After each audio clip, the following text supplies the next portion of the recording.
नमस्कार दोस्तों, अगले 2 मिनट में आपको मैं याद कराने वाला हूँ विटामिन्स और उनके रासायनिक नाम और उनसे होने वाले रोग।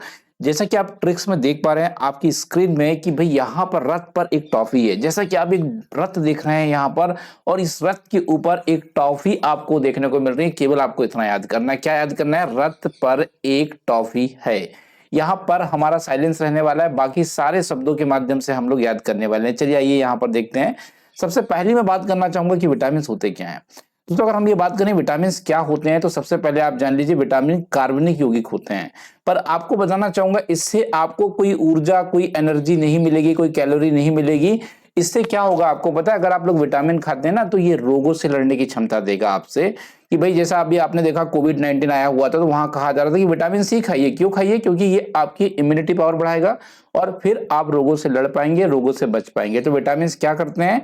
ये आपको रोगों से लड़ने की क्षमता प्रदान करते हैं।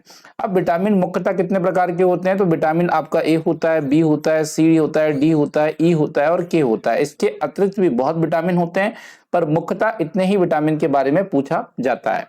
तो प्यारे दोस्तों आइए, जैसा कि मैंने आप लोगों से एक ट्रिक डिस्कस किया, रथ पर एक टॉफी है। देखिए यहाँ पर में आपको एक रेड कलर से हमने डिनोट किया है, तो इसे आपको भूलना होगा। बाकी सारी चीजें यहाँ पे इस्तेमाल होने वाली। देखिए यहाँ पर हम लोग बात करेंगे रथ पर एक टॉफी है, तो सबसे पहले हम लोग विटामिन ए लेने वाले हैं।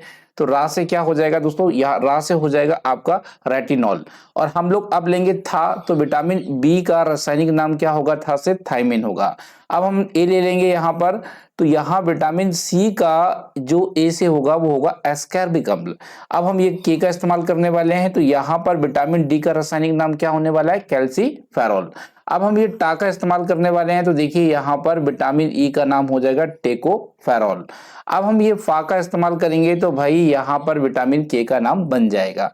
अब देखिए दोस्तों, आपने रत एक टॉफी है, इस ट्रिक के माध्यम से आपने जानते क्या याद किया? Vitamin A B C D E के रासायनिक नाम आपने याद किया। इसको एक बार और देखिएगा। जल्दी से मैं डिस्कस करना चाहूंगा कि विटामिन ए की अगर आपकी बॉडी में कमी हो जाती है तो उससे ना रतौंधी रोग हो सकता है, संक्रमण का खतरा हो सकता है। और आपको बताना चाहूंगा अगर विटामिन ए खाना चाहते हैं ना तो गाजर खाइए। गाजर में ना भरपूर मात्रा में विटामिन ए होता है।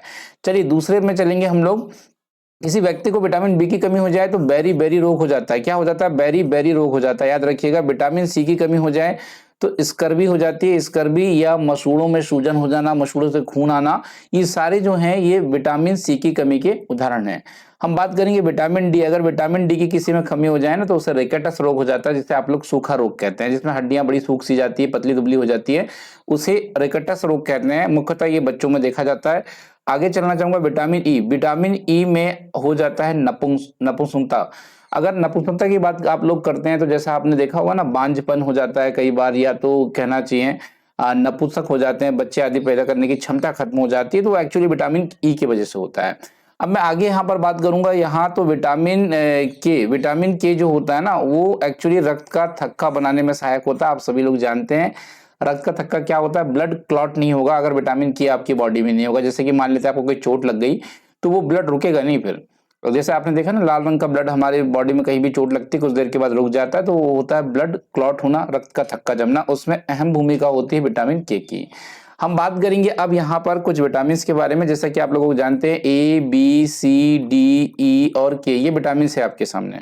अब इसमें एक बात ये आती है प्यारे दोस्तों कि कौन से ऐसे विटामिन होते हैं जो एक्चुअल जल में घुलनशील होते हैं, कौन से ऐसे विटामिन होते हैं जो एक्चुअल पानी में वसा में घुलनशील होते हैं। तो ये बड़ा ही एक पेचीदा सवाल होता है। तो देखिए मैं आपको बताना चाहूंगा, यहाँ पर एक ट्रिक है उसके लिए। कीड़ा क्या है भाई? कीड़ा। तो देखिए यहाँ पे के ई डी ए, कीड़ा ऐसा लिखना है आपको। मतलब विटामिन के, विटामिन ई, विटामिन डी और विटामिन ए, ये किस में घुलनशील है? ये वसा में घुलनशील है। ये जो कीड़ा ट्रिक है ये किसके लिए है दोस्तों? ये वसा के लिए है। याद हो गया। अब बचा क्या हमारे पास? बचा हमारे पास विटामिन बी और विटामिन सी, यही बच रहा है ना यहाँ देखिए कीड़ा से। तो विटामिन बी एंड जो विटामिन सी है आपका, ये कैसा है भाई? जल में घुलनशील है। कैसा है? जल में घुलनशील है। इसलिए आपने देखा भी होगा, आपको कहा जाता है कि भाई सब्जियां जो है ये धोने काटने से पहले आप धो लीजिए। जानते हो ऐसा क्यों कहते हैं? क्योंकि अगर आपकी सब्जियों में विटामिन बी होगा, सी होगा, तो ये जल में घुलनशील है। अगर आप काटने के बाद धुलोगे तो वो विटामिन भी जल में घुलकर धुल जाएगा। इसलिए कहा जाता है कहीं भी आपको सब्जी जो है वो पहले धुलना है, उसके बाद काटना है, यही रीजन होता है इसका। तो प्यारे दोस्तों, कैसा लगा ये ट्रिक्स कमेंट बॉक्स में बताइएगा आप लोग, और किस टॉपिक में आप लोग ट्रिक देखना चाहते हैं ये भी आपको मुझे बताना है, ताकि मैं बेहतर तरीके से आप लोगों को और भी ट्रिक के माध्यम से यहाँ पर चीजें उपलब्ध कराऊं। दोस्तों, आपको अगर अच्छे नोट्स चाहिए बेस्ट क्वालिटी के, तो आपको हमारे लर्निंग ऐप में मिलेंगे। आप ऐप विजिट कर सकते हैं एजुकेशन फॉर यू का, वहां पे बेस्ट क्वालिटी के नोट्स ले सकते हैं मात्र 99 रुपीज में, और यहाँ पे आगे पीछे भी प्राइजेस हो सकते हैं, आप देख लीजिएगा कौन सा आपको लेना है कौन सा नहीं।